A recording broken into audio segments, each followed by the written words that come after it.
Alex, are you a seafood person? Yeah, I love me some good seafood. Have you been to the new all-you-can-eat sushi place near No. us? Wait, which one? The one by Sam's Club. Yes, Yeah, it's fantastic. it's really good. We went It's there really for good. we actually went there for John's birthday. Oh, nice. I Uh, know the first time I was there, I had a kidney stone and could not enjoy it, so we had to ooh, go back. Yeah, rough. it was bad. But the reason I ask if you like seafood is today we're talking Clupeiforms. What are those? Oh, Besides right, fish. I know right. they're fish. Those are the herrings, anchovies, and the others. Sardines? What, in the Sardines. notes? Yes, Ooh, yes. okay. So I've never had anchovies. I Or I don't even I don't know if I've even had sardines. I haven't either. I'm gonna be honest. I've heard they're very salty. Yeah, I think that's just the way we package them. But that's why I Probably. bring it up. Not what I think of when I think of seafood. I think of them as kind of like cockroaches of the sea, kind of. No, they're not the cockroaches of the sea, but there are a lot of them. There are a lot of them. But we'll start, as we always do. Alex, today, what is our nature in the news? Well, but before, welcome everyone to Life the Complete Story. Hello, we're jumping ahead. This is Life the Complete Story, if you didn't know. This is, yes. As always, I'm your host, Tyler, and that is Alex. Hi, everybody. Yeah, man, the cold open was a really cold open. Yeah. And you'd think we'd understand because we've been we doing just this shot a little one. while. I We know. also just shot one. So. Yeah. Oh my goodness. But so for today's nature in the news the article is titled Conquest of Asia and Europe by Snow Leopards During the Last Ice Ages Uncovered. So this comes from Universitat Autonoma de Barcelona. So it is a university in Barcelona, which is in Spain. Yes, Spain. Yes, I'm surprised you didn't know that. I was making sure. I thought it was in Spain, but I was having a moment. So these scientists have found fossils of snow leopards in areas where they're really not, they hadn't known that they were before. So the snow leopard, which is Panthera unica, Uncia. Uncia, sorry.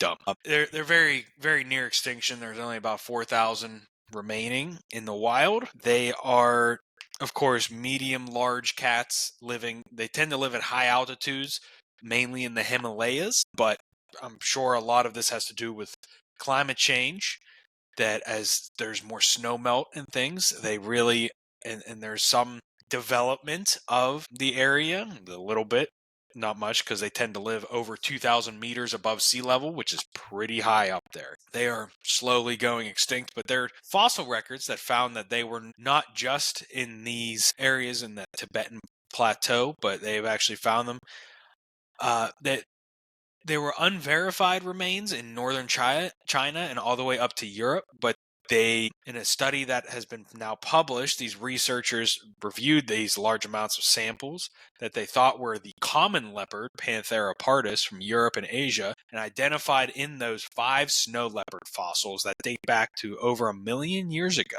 These are all in China, France, and Portugal. So it shows that a very early adaptation to the snow leopard, and as in those ice ages where it was much colder, they were able to survive in these much lower elevations. They spread out. But as the climate started to warm again at the end of the last ice age, they were then pushed up into the high elevations of the Himalayas, and for most of the lower areas, like in Europe and those parts in central China where the elevation dropped significantly, it got much warmer, they were not able to survive. But this is, so about 900,000 years ago, as the glaciation of Eurasia occurred, those glaciers spread much further south. They were able to survive, and they lived there until about 40,000 years ago. So a pretty long time, actually, in the more of those like wide open kind of flatland areas or rolling hills, not the high altitudes that they live in now. So it's pretty cool to see that those areas, they tend to like that steep rocky terrain, but as they got to those open spaces, I'm sure they were a pretty major predator in that area, but of course they had to compete with other big predators of the time, such as the saber-toothed cats, very large bear species, Quite a mixture of things. So, but that Interesting. is about everything. The big part of this article, kind of following some evolutionary history of the snow leopard. So very Right. cool, very Now, cool indeed. Can we make a petition? What are Can we we petitioning? change the international symbol for wildlife conservation from the giant panda to the snow leopard? That would be pretty cool. It would be. It'd be cool. Although the snow leopard is pretty neat, I have to say. Yeah, and it's more endangered than the panda. It is. I mean, you have to think about all the things that have been done to protect the panda now. It's not as endangered as it once was. Yeah. Plus, snow leopards aren't as stupid as pandas. No. The big cats tend to be pretty smart. Yeah, pandas not so much. No, pandas are kind of dumb. I mean, that's kind of why they're the symbol, because without human intervention, there's a very good chance they would have gone extinct already. Right. But let's get into it. Today's lesson, talk about Clupeiforms. These are an order of ray-finned fish, including herrings, sardines, and anchovies. So, as you know, there you go. Picture. As you know, these are some large food fish in terms of human consumption. We eat a lot of sardines and anchovies. Not so much herring. I know other parts of the world do, but in America, we don't eat them quite as much, I don't think. Right. These guys are physosomes, so they have that gas bladder, that swim bladder that has an air duct to the gut, which allows them to gulp water or gulp air as a means of like filling that swim bladder. Okay. That kind of connects to the gut as well. Okay, cool. They lack a lateral line, so as we covered a couple weeks ago, that lateral line is a key part in like sensory for these fish. Yeah. These guys don't have one at all. Probably why they tended to stay pretty small and why they're considered a prey fish. Yeah. And they're most often silvery in color with a very streamlined body, often that torpedo shape. There you go.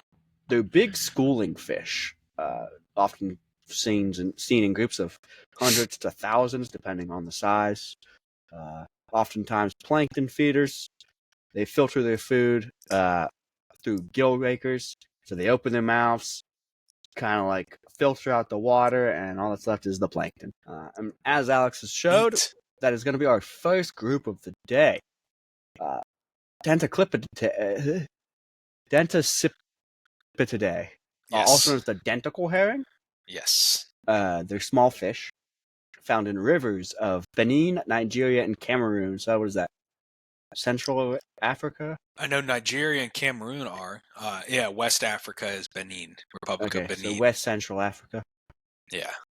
And they are notable for that large anal fin. You can't really see it well in the picture, but you can kind of make out the rays of that anal fin. And they have denticle-like scales below the head, which kind of gives it a furry appearance since they're thicker and larger. Notably, this is the sole member of its family and the last surviving member of the suborder. Moving on. They do get a relatively large for a prey species, about 6 inches or 15 centimeters. So they get decently large, but they're not huge. I feel like I've seen shad that are like that big, though. Yeah, you do see some shad that get that large. It just depends on the species, I suppose. Yeah. So that's going to cover the order, the suborder Dentacipitoidae. We'll move on into our suborder Clupeoidae. This is the big chunk of today's lesson. Yeah. So the first grouping is going to be Spraddle. That's not it. I'll just go back to that picture. There you go. I don't have a picture specifically for these guys.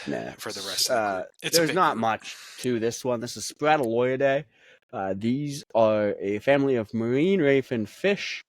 So these were just recently their own family. That's two genera, Jenkinsia and Sprattleoides. Only about 4 or 5 species in each. These are a group of round herring. So in Jenkinsia, you have the dwarf round herring, the little eye round herring, the short striped round herring, and the Florida round herring. Not some, but not all, have been found fairly recently. Most recently, the short striped round herring being identified in 1978, but the dwarf round herring being identified way back in 1851. Okay. Typically, Central and Western Atlantic Ocean, the Gulf of Mexico, Caribbean Sea. So kind of a more tropical species, or genera, I should say, localized to that Atlantic Ocean area. Right. The sprataloides more found out in the Pacific around like the Asian countries, Japan, areas like that. So you got the small banded round herring, the delicate round herring, the silver stripe round herring, the Lewis's round herring, and the fringe scale round herring. Because, like I said, those guys are found off the coast of Australia, Asia, things like that. Used a lot as fishing bait especially for things like skipjack tuna. But some of these are valued as food, especially the silver stripe round herring, Sprataloides gracilis. It is known as Kibinago in Japan. Right. Our next family is going to be Angralidae. These are your anchovies. So these are split into 2 subfamilies, Coilinae and Angralinae, and they made it really nice and easy to tell the difference because they're Old World anchovies and New World anchovies. Okay, there you go. So Coilinae are your Old World anchovies, with a couple genera. Five I can genera, count. yeah. So overall, we have 16 genera in this family. So yeah. So these guys are small, kind of greenish silver, with blue reflections since they have a silver-colored longitudinal stripe. This is not the lateral line, though, is it? no, because remember these fish lack lateral lines. Right. They range from about 2 to 40 centimeters, so an inch to about an inch and a quarter ish. A foot and a quarter. My bad. Okay, so some get pretty good size. Yeah, 40 centimeters. They have a blunt snout with tiny, sharp teeth in both of their jaws. They have a unique rostral organ that's believed to be electrosensory, although we're not exactly sure what its exact function is. They have a larger mouth than the herrings and the silversides, and they eat plankton and newly hatched fry. Okay, so teeny tiny little baby fish. Yeah. They are a very significant food source for almost every predatory fish in their environments, as we kind of alluded to earlier, including but not limited to halibut, yellowtails, sharks, salmon, and other marine mammals like some of the more predatory whales and dolphins. But in the subfamily Colinae, you have the genus Coilia, Lycothrissa, Palpalangralis, Cetapina, and Theresa. I'm not going to get into each genus individually because there's around a dozen species or so per, except for in Palpalangralis, that's a monospecific genus. So is Lycothrissa. So is Lycothrissa. Yes. So is Lycothrissa, the saber-toothed thrissa, which is found in lakes in Sumatra. Yeah. So for the anchovies, you have some that are marine species, but there are some that are strictly freshwater. So they have quite a distribution found worldwide, pretty much as far as a lot of the marine species, Atlantic, Indian, and Pacific Oceans, as well as the Black and Mediterranean Sea. Yeah, you also have your New World anchovies. We didn't really cover it yet. That's the family Angralidae, or not the family. The subfamily Angralinae. It has Amazon spiratus, which are really tiny pygmy anchovy, kind of about the length of your first knuckle Yeah, on so your your pointer finger. very small. They're endemic to the Amazon River system. So they're a freshwater anchovy. Then you have the genus Anchoa, Anchovia, Anchoviala, Centengralis, Encrocholina, Angralis, Durangralis, Lycangralis, Pterangralis, and Stolophorus. Once again, relatively large genera with upwards of 6 species per group. Okay. Yeah, Except for the Pterangralis, I believe, which is the wingfin anchovy. Okay. Yeah, it's just a single, a monospecific genus. Most of these have of a few. Overall, in this family, Ingralidae, under these two subfamilies, there's about 140 some species. Yes, that's a lot. Yes. And they all look pretty similar. Yeah, they all have that very silvery, greenish blue silver coloration.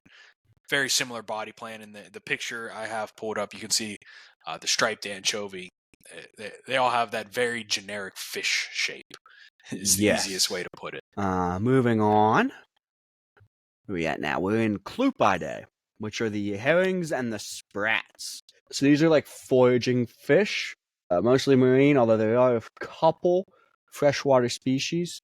None of them have scales on their head, and some are completely scaleless. They typically feed on plankton and are about 2 to 75 centimeters, so almost 30 inches, and a little bit less than an inch. It looks like we have 7 genera within the family. Clupeiae, which is on my image here, that top one, just the herring. So that was the oldest described genera, described by our buddy Linnaeus. And you have Ethmidium, Hyperlophus, Potamolosa, Rhamnogaster, Spratus, and Strangomera are your 7 genera within the herring. And a lot of these are actually kind of small in terms of like the amount of species in the genuses, either being monospecific or having about 5, somewhere between 1 and 5. There are a handful of extinct fossil genera as well. That's more than a handful. There's a lot of fossil genera. Yeah, we're not going to talk about those. Next, we have Chirocentridae. These are going to be your wolf herring. So these guys are kind of different than normal herring. They're more predatory. They have long, more elongated bodies, and they have longer, sharper teeth in their jaws. And they feed on other fish. And they're typically bigger, up to about a meter, so 3 feet. And they are commercially fished and marketed fresh and frozen. I've never seen a wolf herring for sale. I have not either. It's probably very popular in Europe or Asian countries would be my guess. It looks like I have in the image here at the bottom left is a one species, although it has a different species name than the 2 that I have on here. So I'm not sure if that's an extinct species or it's the name. More than likely the name has been changed. No, it's in a different family. Is it? Mm-hmm. Oh yeah, no, it's not Curiocentris. It is Curiocentrodon. Yeah, it's gonna be in the family Pristogastриdae. Okay. But we'll get there. We'll move into our next group. Alex, what are we talking about now? So next we have the family Dusumeriidae. So these are also known as the round herrings. It is now classified as its own family. Used to be classified as a subfamily of Clupeidae. Has 2 extant genera and a handful of fossilized genera. The earliest being from the Campanian period age in Italy. So that we talked about that late Cretaceous era.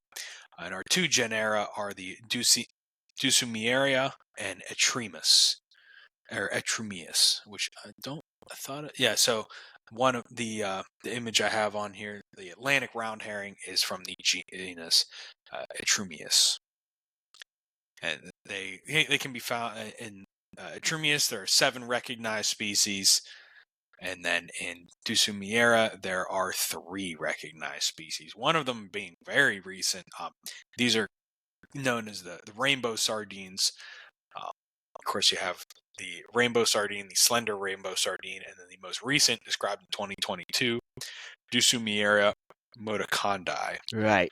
So it is found somewhat worldwide, more in that Indo-Pacific area, and then a little bit in the Atlantic with Etrumius. The next group is the Pristogastриdae. Yes. These guys have a couple genera in them. These are like the long fin herring. We have the Chirocentrodon, which is the wolf herring pictured here, also known as the dogtooth herring. That is a monospecific genera as well. Yes. We have Alicia, which has 16 species.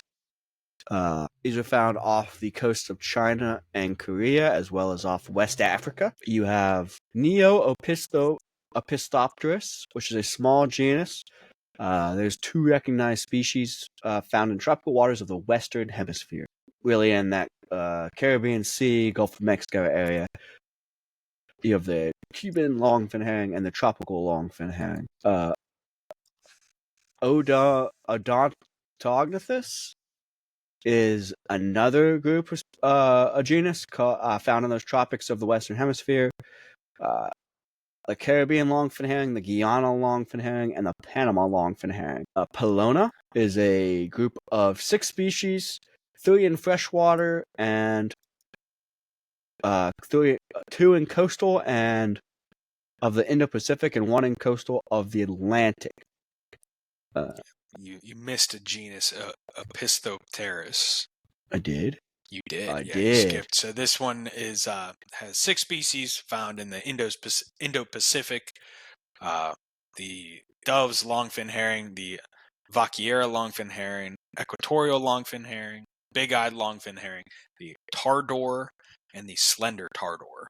There's the 6 species found in that genus. Then after Pelonia, we have Pliostoma. This genus is a monospecific genus of the longfin herrings. This only species is Pliostoma lutopinus, also known as the yellowfin herring, found on the Pacific coast of Central and South America between Mexico and Ecuador. Next is Pristogaster. This is a small genus found in the Amazon basin of South America. The most notable species is the Amazon hatchet herring, Pristogaster cayana. The other one is Pristogaster whiteheady. And then lastly, the last genus in this family is Raconda, is another monospecific genus. It is Raconda russelliana, also just known as the Raconda. It's found in the eastern Indian Ocean and the far western Pacific Ocean. So that kind of almost South China Sea, east of India, the subcontinent of India, that area. The next family we're going to cover is the Eheravidae, the river sprats. 11 genera. Yep. Clupeiforms is a small genus of river sprats found in Southeast Asia. You have the Thai river sprat, the Capuas river sprat, the Sumatran river sprat, and the Perak river sprat. So yeah, 4 species in that genera. Next genus is Clupeioides. These sprats also found in rivers in Southeast Asia. Again, just 4 species: the Borneo river sprat, the Kalimantan river sprat, the Papuan river sprat, and the West Irian river sprat. Next, you have Clupeionella, a little bit bigger, still only about 7 species. These guys are found in the Caspian and Black Sea drainage systems. You have the Abrau sprat, the Caspian Toluca, Toyolka, the Black Sea sprat, the anchovy sprat, the Southern Caspian sprat, the freshwater Toyolka, and the Clupionella muhilizi. After those is the genus Corica. Just two species found in South Asia and Southeast Asia, the Bangkok River sprat and the Ganges River sprat. So again, you find in this family, we seem to have a number of genus that are very small, relatively only a handful of species. Our next genus is Dayella. Yes, this is a monospecific genus for the Day's round herring, endemic to southwestern India. That's all we got for that one. Moving on, we have not much to that one, unfortunately. After that, we have the genus Ihirava, which is again a monospecific genus of the Malabar sprat, which is endemic to the rivers and coastal lagoons and estuaries in southern India and Sri Lanka. They only get about 2 inches or 5 centimeters long, so not very big fish. As many of these are, they don't get overly large. As we said, though, there are some that can get like a meter in length. Next, we have Gilchristella. Once again, monospecific. This is the Gilchrist round herring or the estuarine round herring. These are found in southern Africa, and they're about 10 centimeters long. So that's about, 4 inches? Roughly, I think. I don't know. I have a ruler on my desk. I can tell you, say 10 centimeters. Yeah, that's about 4 inches. All right, moving on. We have Mini Clupoides, which is another monospecific genus of extremely small fish, only about 2.3 centimeters or under an inch long. These are found in the Mekong Basin in Cambodia. Moving on, we have Salvagella. We're out of the monospecifics. We have 2 species this time. 2. These guys are endemic to Madagascar.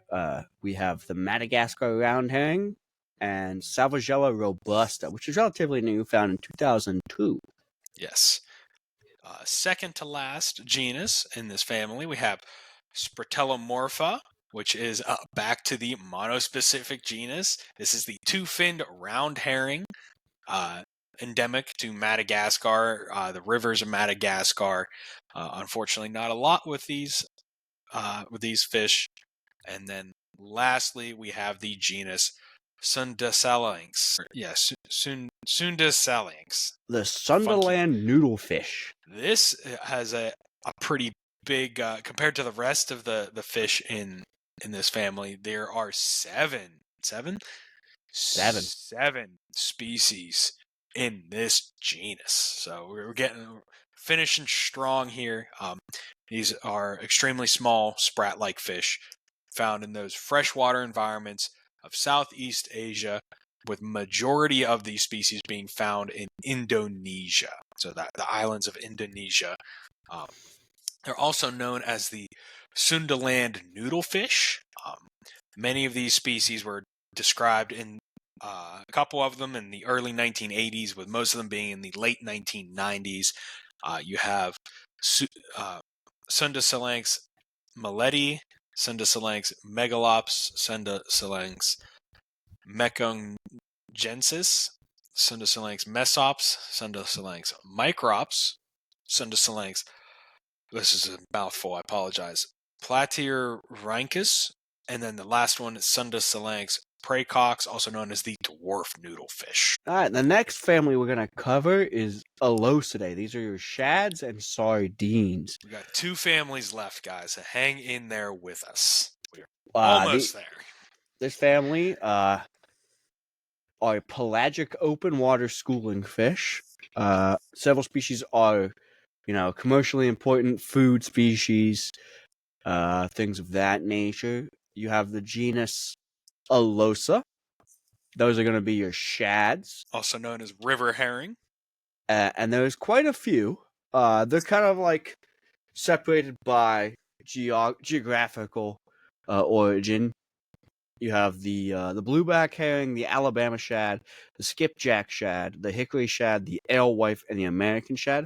Those are all North American in descent. From the Western Europe and Mediterranean, you have the agony, the agone, the North African shad, the Alis shad, the Thwaite shad, and the Killarney shad. From the Caspian, Black Sea, and the Balkan region, you have the Caspian marine shad, the Caspian shad, Anzeli shad, Astrabad shad, Kura shad, Pontic shad, Caspian anadromous shad, Macedonia shad, Black Sea shad, Sapashenikovi shad, Agrican shad, Azov shad, Thracian shad, and the Volga shad.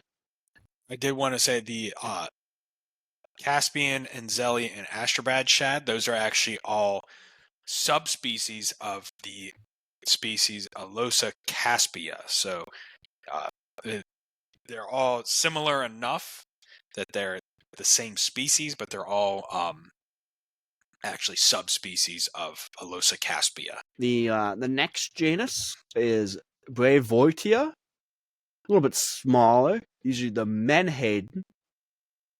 I'm assuming these are just a little bit bigger than a shad. I don't know, if I'm being honest. They all seem relatively small.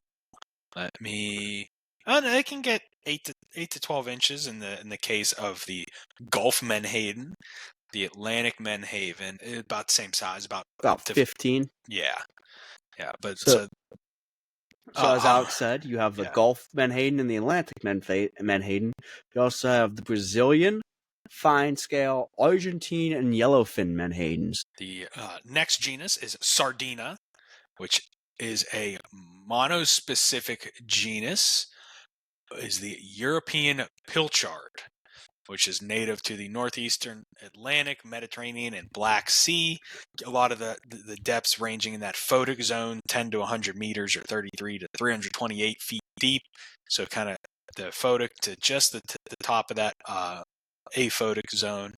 They get about 10 inches or 27 centimeters in length, feeding a lot on planktonic crustaceans. Of course, they're schooling fish like many of these species are, and they are considered batch spawners, which means a single female can lay 50 to 60,000 eggs. So very, very popular. They are, believe they are used as food, not, but not a. No, they are used a lot as food, especially in that Mediterranean region, like Morocco, Portugal, Spain. Typically, they attributed to 48% of overall small pelagic species catch. So about 2.3 million tons. So very popular small fish to catch and eat. These are kind of part of that. You think of sardines, they come frozen or canned. In a lot of cases, and since it's a very small, low-value fish, a lot of times it's used as bait or as well fertilizer in fish meal. Right. So the next genus is also monospecific. These are the Sardinops, Sardinops sagax, which is known as the blue pilchard, the Australian pilchard, different subspecies here.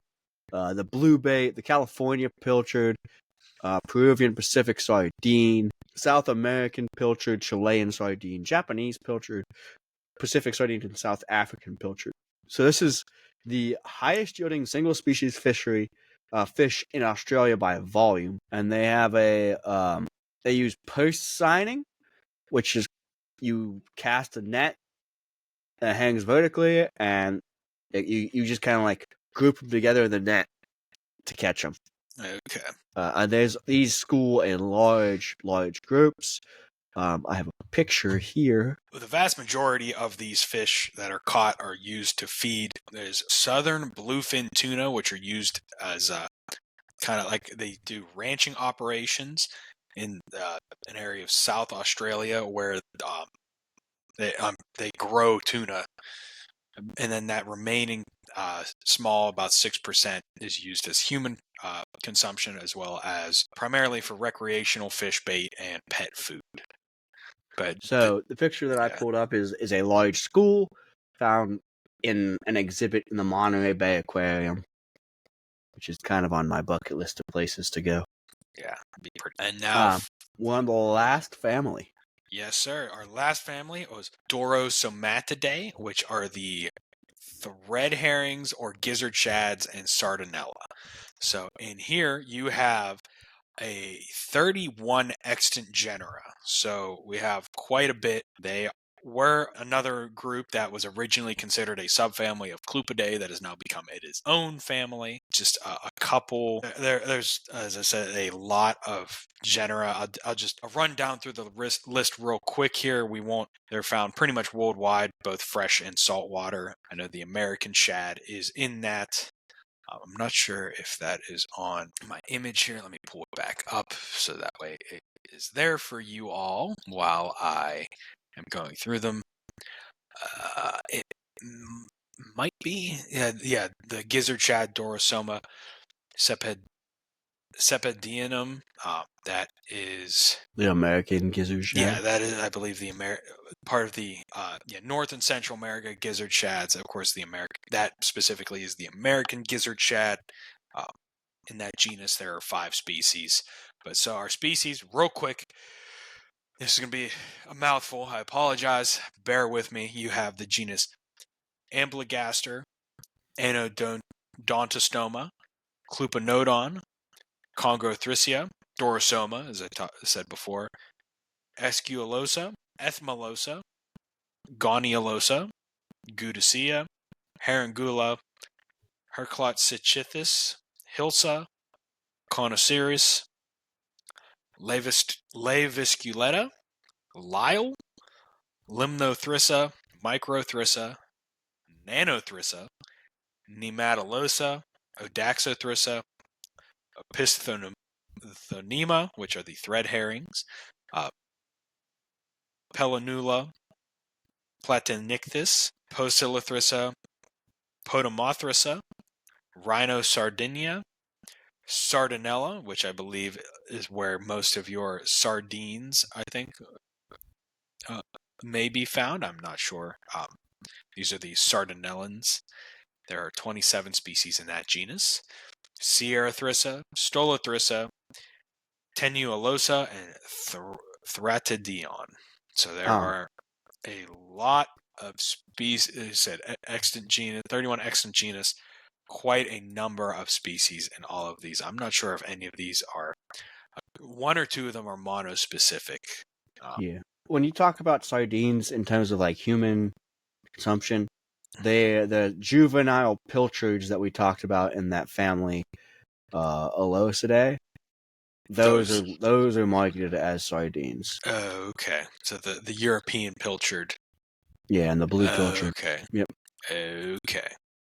But that are all of the families within Clupeoidae, the suborder Clupeoidae.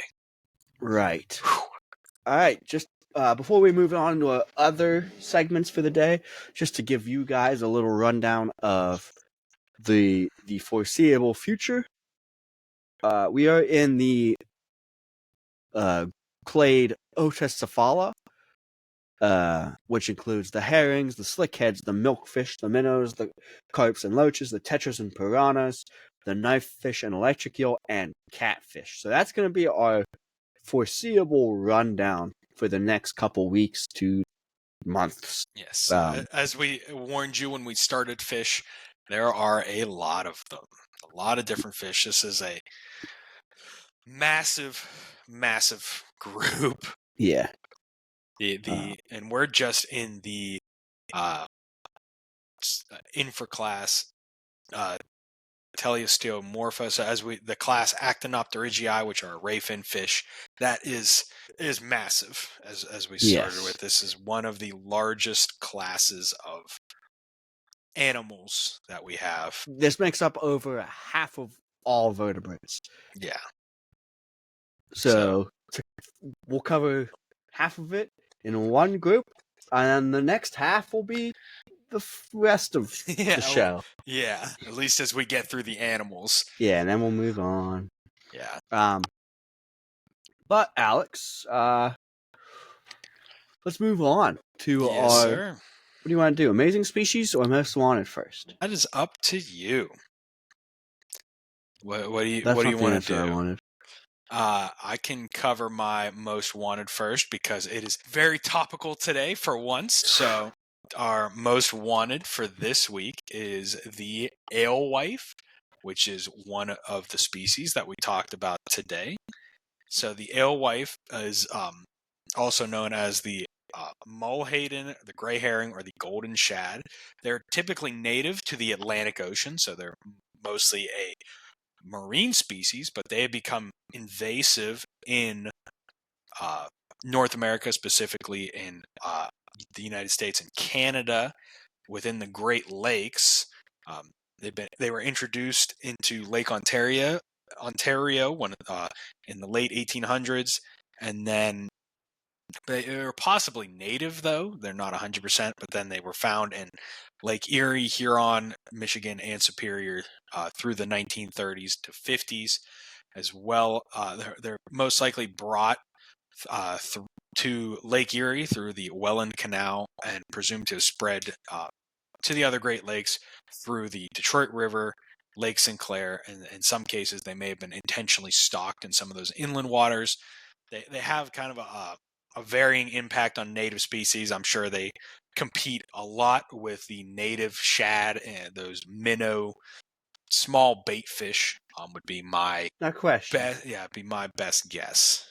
What's up? You said these were marine species. Yeah. Why are they popping up in the Great Lakes? That's what I want to know. I mean, they are if they're marine species, they it may be something like a lot of these fish. A lot of them are tolerant of those like estuary kind of areas. So there's a where it changes from like fresh to salt water, so they may have been very tolerant of the fresh water, and I'm sure now they have thus become even more tolerant, and now that they live in that fresh water, they're much more used to that. But they they kind of reached that peak abundance the 1950s, the 1980s, since it really lacked a top predator, because at that time the lake trout was more or less wiped out by overfishing and the invasion of the sea lamprey, which we talked about previously. So that's why they really became such a nuisance. But they're kind of implicated as the cause of the loss of a number, or at least the decline of many species of fish in the Great Lakes, because they are predators for a lot of native and non-native zooplankton, which of course other bait fish species in that trophic pyramid used as a food source. So that is why it's considered somewhat invasive. Um, some predator species like the Pacific salmon were introduced as predators, but they weren't super successful. But it did leave a lot of these became targets of sport anglers, and it has seen as the populations of the alewife diminish in the Great Lakes. You did see a bit of a rebound for some of those native species. But throughout its native range, it has seen a lot of decline, and it's not something I think now. I'm sure more of the native species, especially those native predators, may have started to see it as a prey species, and hopefully, it is allowing some rebounding within those different fish within the Great Lakes, but not a ton on the relationship there at the moment. Is kind of it's in a really funky relationship where in one area it's considered somewhat invasive, meanwhile in other areas it's protected as an endangered fish. So it's all over the map. I get you. It's kind of goofy. Yeah, and it, it's not. It's still listed as a least concern, but it's kind of a species of concern. Like it's something that they are keeping an eye on because it could become somewhat endangered. But that is all I have for this week's Most Wanted. We'll move into your segment of our amazing species. Right. I wasn't on brand. No, not at all. No. As you can tell, that's not a fish. Not even close. Well, I shouldn't say it's. It came from a fish Oh, many millions of years ago. yeah, but it hunts fish. It does hunt fish. This is the Otter Civet, Cynogale benneti. It is an endangered species found in the Indonesian archipelago. They inhabit forests and wetlands in this area, with about 2,500 mature individuals, with a population trend that is decreasing. This was assessed and published in 2015. They have declined about 20% over the last 2 generations, which is about 10 years per generation, I believe. Yeah, 10 years for those 2 generations, so 5 years in a generation. So the otter civet does tolerate some disturbances like logging, but it's not like it doesn't inhabit the plantations that take the place of the forests. Yeah, These are found. so you can see it kind of is able to climb trees a bit. It uses those. I'm sure a lot of those near those trees that overhang a lot of those wet areas. I'm sure it kind of is there when it is not hunting in the water. More likely. They have a elevation range from sea level to about a little bit over 1,250 meters. They have a number of threats. Most of it being human driven, like urban development, agriculture, logging, agriculture, things of that nature, and of course pollution from humans in those areas, as well as hunting and trapping. I'm sure they get caught a lot when traps are put out. I'm sure they may, in that area of the world that traditional medicine is very popular, they may be implicated in that a little bit. Yeah. Plus, there's no they live in that part of the world where there's no regulations on trapping or hunting. So it's just kind of designated as wild meat, similar to other civets like the palm civet and stuff like that. There's not a whole lot in terms of a recovery plan. There is some conservation sites available for it, most notably the Bukit Sarong Conservation Area, the Kang Krashan National Park in Thailand, and the Way Kambas National Park in Sumatra, as well as a couple others throughout that region. And we do have a couple trade controls and other types of management throughout its natural range. Anything else you'd like to add, Alex? That is all I have for these guys. There's not much more that I could add that you haven't covered. We'll move on then to our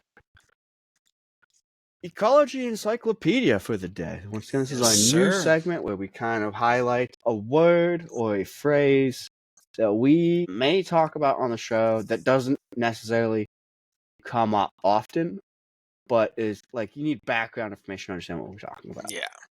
So today's word is allelopathy. So this is pretty much something that is only referenced in relation to plants. It is defined as a biological phenomenon by which an organism produces one or more biochemicals that influence the germination, growth, survival, and reproduction of other organisms. So this is something where it can be both beneficial or detrimental, depending on the organism and the habitat, the other organisms around it. A lot of times you see it as a detrimental thing, especially when talking about species like the black walnut, the tree of heaven, garlic mustard. What it does is, especially in the root system, they release chemicals into the soil around them, which inhibits the growth of other species of plants around it.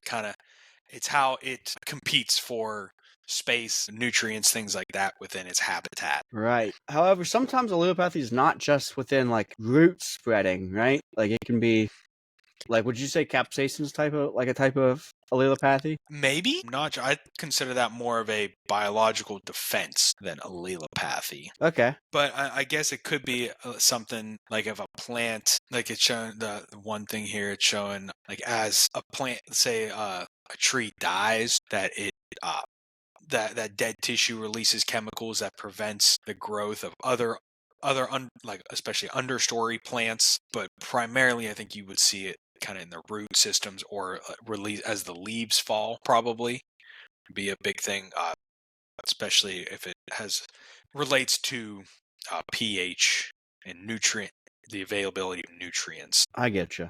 Okay, I understand now.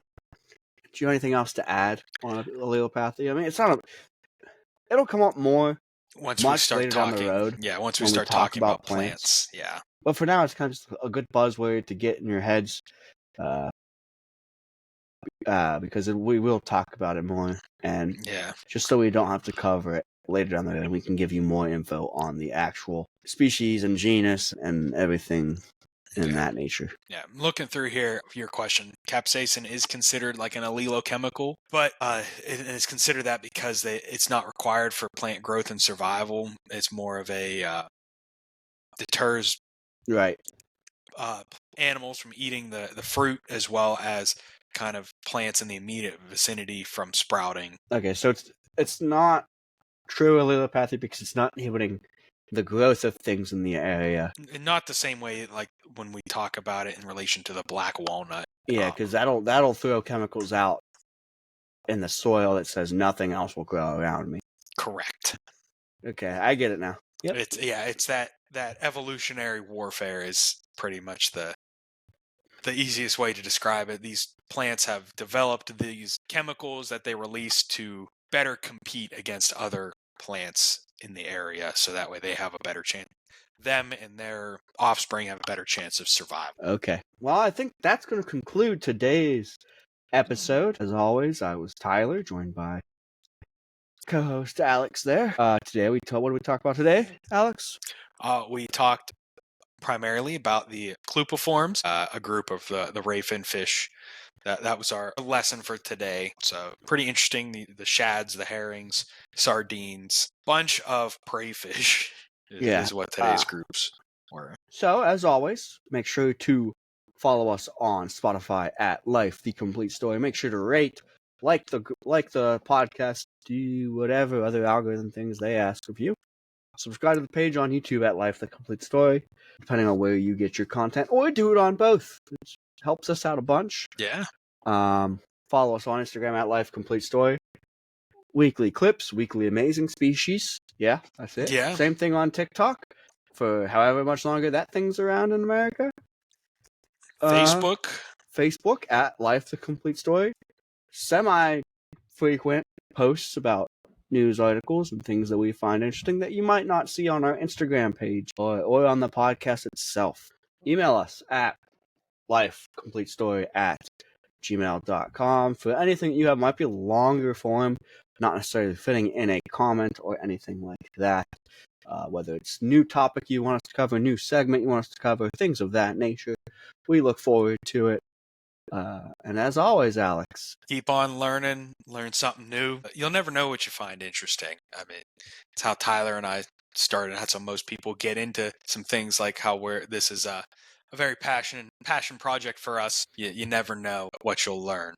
But thank you all for joining us for this week on Life the Complete Story. I've been Alex, and that has been Tyler. We will see you all next week.